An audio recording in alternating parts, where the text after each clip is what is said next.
Saya selalu penasaran ya mengenai siapa sih tim di belakang dari pembuat skrip The Simpsons ya teman-teman. Karena prediksi-prediksi mereka ini betul-betul kadang-kadang membuat kita geleng-geleng. Karena yang mereka katakan itu jauh-jauh hari dan terbukti teman-teman. Beberapa terbukti dan beberapa juga masih belum ya sampai ke sana seperti XRP. Tetapi asli, saya penasaran sekali, terutama setelah mereka memprediksi ya mengenai kolaps yang terjadi secara global di dunia ini, terutama tentang bank yang mengalami goncangan ya, yang selama ini kita percayai mereka sebagai tempat menyimpan uang yang aman, tetapi ternyata malah mereka yang duluan kena hantam di sini teman-teman. Dan di video kali ini kita akan berbicara mengenai pesan atau warning ya dari The Simpsons mengenai bahaya collapse ya di dunia ini yang secara global, dan kemudian mengenai koin pilihan saya ya atau altcoins pilihan saya jika terjadi collapse beneran itu ya, dan saya tidak berharap sebenarnya itu terjadi teman-teman. So, let's dive in my friend. Welcome back everybody to Black Cuan. Terima kasih telah mengupdate berita kripto dari channel ini. Seperti yang saya utarakan sebelumnya mengenai bahaya collapse yang akan terjadi ke depan ini, dan The Simpsons sudah memprediksi hal tersebut ya teman-teman. Selain dia sudah memprediksi mengenai kemunculan kripto, kemudian XRP, Cardano, tetapi sekarang ini kita akan fokus membahas mengenai bahaya collapse ya untuk ekonomi secara global dan dua altcoins pilihan saya, yakni Cardano dan XRP, teman-teman. Nanti kita akan bahas di sana ya. Tetapi kita langsung saja dulu mengenai pertanda-pertanda yang akan terjadi di sini. Dan ini penting ya untuk saya bahas di sini karena kita kan harus persiapan untuk the worst scenario. Jadi mungkin ini terjadi dan mungkin juga tidak. Saya berharap kalau dia tidak terjadi, kita akan bersyukur sekali. Dan kalaupun terjadi, kita sudah siap teman-teman. 5 pertanda dunia ini mengarah kepada resesi teman-teman. Yang mungkin menurut saya ini sudah terjadi sekarang ini. Kalau kita lihat di sini ya, secara singkat saja. Yang pertama itu adalah the mighty US dollar. Artinya dolar itu kemungkinan akan terus naik secara suku bunganya teman-teman. Dia akan semakin strong. Dan dampaknya itu sangat jelek untuk yang lainnya. Kemudian America's economic engine stalls. Di sini macet ya ekonominya Amerika di sini, artinya terjadi pengurangan karyawan, PHK massal, dan ini sangat berbahaya sekali ya teman-teman. Inilah yang menyebabkan banyak terjadinya pengangguran, kemudian orang yang kehilangan rumahnya karena tidak bisa bayar pajak, sementara pajak itu naik, harga bahan bakar naik. Dan yang ketiga di sini itu adalah Corporate America Tightens Belt. Ini kaitannya dengan yang kedua tadi ya. Jadi perusahaan-perusahaan besar itu mulai mengurangi produksi karena dia melihat juga kemampuan beli dari konsumen itu sudah berkurang. Pasti berkurang, mereka memprediksi itu terlebih dahulu. Sehingga yang terjadi itu adalah pengurangan pegawai, pengurangan karyawan. Kemudian yang keempat di sini adalah welcome to bear territory. Jadi market itu sudah mulai masuk ke dalam bear territory ya, seperti saham S&P 500, stok ataupun teknologi yang berkaitan dengan saham-saham teknologi seperti itu ya. Dan itu juga sangat positif korelasinya dengan Bitcoin, sehingga kalau S&P 500 turun, Nasdaq turun, Bitcoin, crypto, altcoins lainnya itu juga tumbang teman-teman. Kemudian yang terakhir di sini itu adalah war, soaring price, and radical policies collide. Jadi terjadi perang, kemudian harga-harga pada naik, kemudian ada kebijakan-kebijakan radikal yang saling bertabrakan. Misalnya nih, ekonomi sedang tumbang. Tiba-tiba saja pemerintah menaikkan pajak. Nangislah rakyat kecil ini. Kelas menengah ke bawah ini pasti nangis. Pasti kesusahan. Dan teman-teman, sebelum saya membuat video ini, saya sudah membuat beberapa video mengenai kejadian kolaps ya, bahaya global ini ya, resesi yang skala mendunia ini. Kalian bisa lihat langsung di sana, saya taruh di deskripsi ya. Ini ada 2 video yang saya membahas tentang bahaya dari resesi itu teman-teman ya. Kemudian yang sekarang ini kita lihat ya pandangan dari Michael Burry, Big Short. Jadi legend Michael Burry warns stock will keep falling and predict many investor will suffer heavy losses. Seperti yang saya katakan tadi bahwa memang stok atau sahamnya itu akan terus turun teman-teman, dan ini sudah diprediksi oleh si legend ya Michael Burry di sini, dan dia katakan bahwa memang akan turun semuanya, dan disinilah kita akan kocar-kacir kelas menengah ke bawah. Kemudian kalau kita lihat lagi di sini pengaruhnya itu adalah salah satu ini yang men-trigger nanti itu adalah recession trigger, credit Suisse, free fall, a reminder of Lehman moment. Dan Credit Suisse ini salah satu institusi yang sangat kuat sebelumnya, teman-teman. Bahkan di tahun 2008 ketika yang lain pada kolaps, dia bertahan. Ya, meskipun pada akhirnya ada penyusutan di 2011 dan 2012 dinyatakan bahwa dia bersalah karena ada money laundry di sana. Tetapi menurut saya di 2022 ini sangat berbeda dari yang kejadian di 2008 itu ya, ketika terjadinya kasus Lehman Brothers itu, teman-teman. Ini si Lehman ini ya, ketika krisis perumahan di Amerika Serikat itu yang membanting banyak sekali harga saham pada saat itu, teman-teman.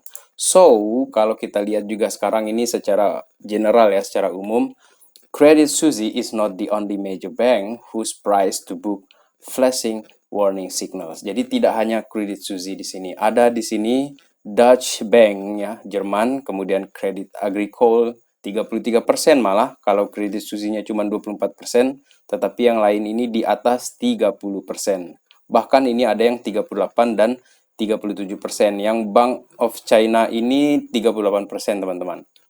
So, kalau kita lihat ya, kegagalan-kegagalan yang terjadi di bank ini, teman-teman, membuktikan bahwa mata uang itu rentan sekali terhadap inflasi, rentan sekali terhadap yang namanya resesi, kemudian kesalah pengambilan kebijakan, karena basicnya dia trust, teman-teman.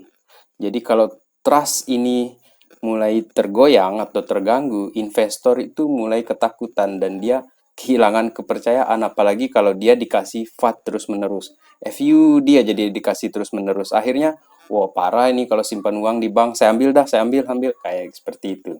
Akhirnya mulailah menurun ini nilai sahamnya Credit Suisse, kemudian Dutch Bank, kemudian Credit Agricole. Dan saya lanjutkan ya, masih mengenai Credit Suisse di sini.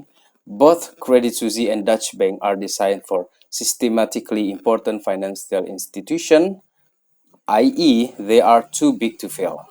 Jadi, kalau kedua bank ini hancur, teman-teman ya, di sini Dutch Bank dan Credit Suisse ini benar-benar dia akan hancur, teman-teman. Kalau seperti dikatakan oleh Graham Stephan di sini ya, too big to fail. Bayangkan, ini akan mendominokan efeknya kepada bank-bank lain, bahkan negara-negara lainnya, teman-teman. So, saya tidak ingin ini terjadi, tetapi kita harus prepare for the worst, teman-teman. Karena apa yang terjadi nanti itu adalah krisis pangan mungkin akan mulai melanda, kemudian harga bahan bakar, energi segala macam itu akan setinggi langit, teman-teman. Itu sangat-sangat membuat saya takut dan saya tidak berniat untuk menakut-nakuti teman-teman di sini ya, tetapi tidak ada salahnya kalau kita bersiap-siap, teman-teman. Kemudian saya lanjutkan lagi di sini, apakah ini akan menjadi the next Lehman Brothers seperti yang di tweet tadi, teman-teman? Kalau menurut saya, ini ada kemungkinan juga jika benar ya, teman-teman ya. Karena di sini ada satu pertanda ya, di sini ya. Kita buat nggak terlalu serius-serius amat lah di sini ya, teman-teman. Ini ada tweet dari Wall Street Silver ya. Signs are everywhere. Jadi mengenai resesi, stagflasi, inflasi yang terus meningkat, itu pertandanya sudah ada di mana-mana. Dan salah satu di sini adalah cocok logi ya. Jadi nama terakhir dari pemimpin Credit Suisse ini ya, chairman-nya itu adalah Lexman. Jadi namanya itu Axel Lehman, teman-teman. Apakah ini semacam pengesahan gitu bahwa akan terjadi kasus terulangnya lagi ya, seperti Lehman Brothers, dan kali ini itu akan menimpa Credit Suisse, teman-teman. Coba kalian tulis pendapat kalian di bawah ya. Apakah ini murni coincidence atau menurut kalian ini sudah menjadi sebuah pertanda, teman-teman? Dan masih kita berbicara mengenai resesi, teman-teman ya. Sekarang ini untuk di Eropa ini, sekarang ini sudah ada 15.000 toko di Eropa ini menghadapi bankruptcy, gulung tikar, teman-teman, karena harga energi itu semakin naik. Saya tidak bisa membayangkan kalau ini sampai efeknya itu ke Indonesia nanti ya, dan saya berharap Indonesia itu resilient lah terhadap hal ini ya. Semoga kita kuat, teman-teman. Karena di Indonesia ini kan kita bisa hidup dengan gaya hidup yang lebih tradisional lah kalau menurut saya. Tapi kalau di kota-kota besar kan beda dia. Karena sudah sedikit lahan ya. Kalau kita yang di desa-desa ini seperti saya ini akan masuk ke kebun. Saya tinggal di kebun aja. Biar lebih enak gitu kan. Makan ubi, makan pepaya di sana setiap hari. Kalau terjadi krisis pangan. Seandainya.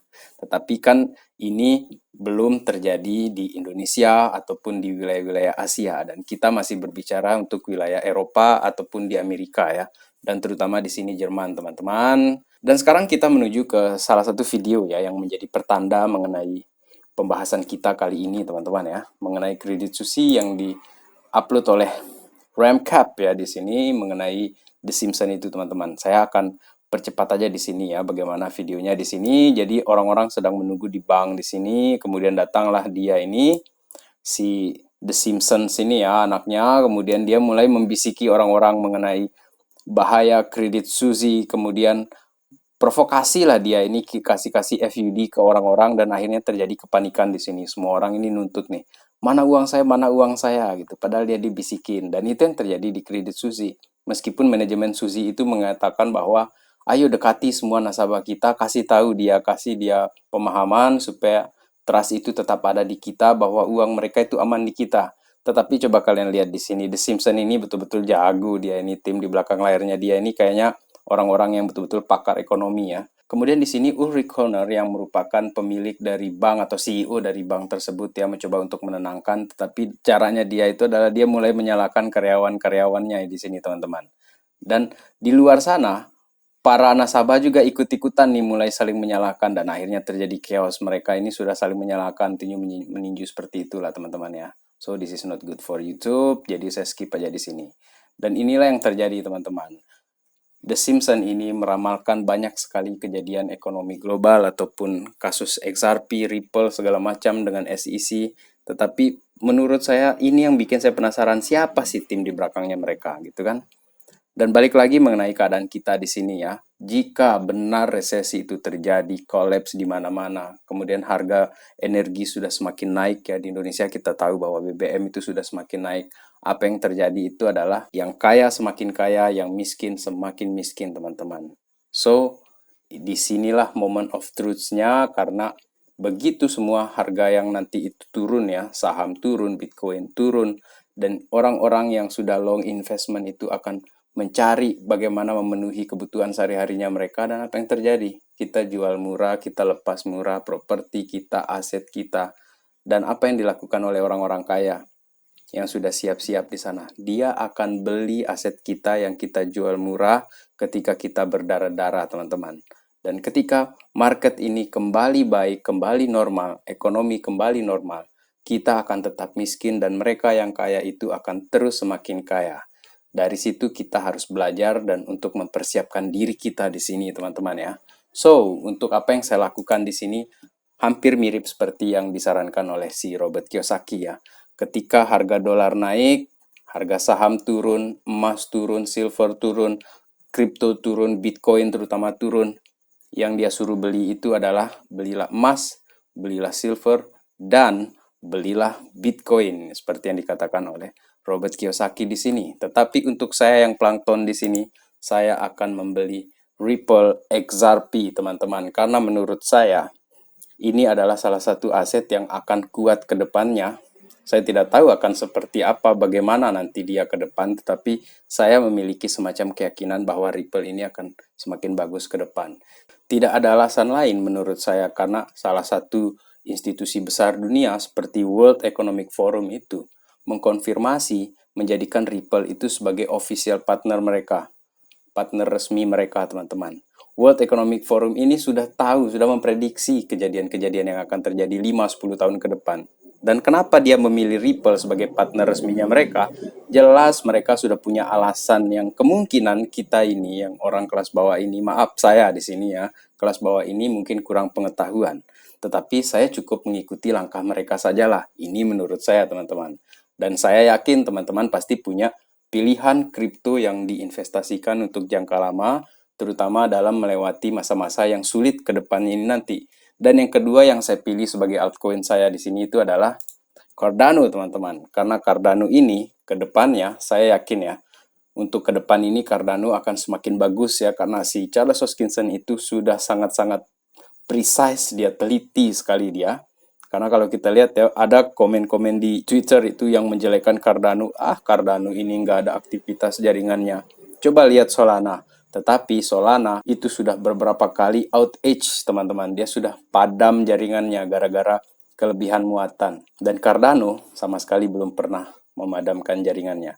So, disinilah kita perlu melakukan riset kita mandiri ya. And teman-teman, and this is not financial advice. So please do your own research ya. lakukan riset kalian untuk memilih koin-koin kalian yang untuk diinvestasikan dalam melewati masa-masa sulit ke depan ini. So, terima kasih telah menonton. Salam Black Cuan. Peace my friend.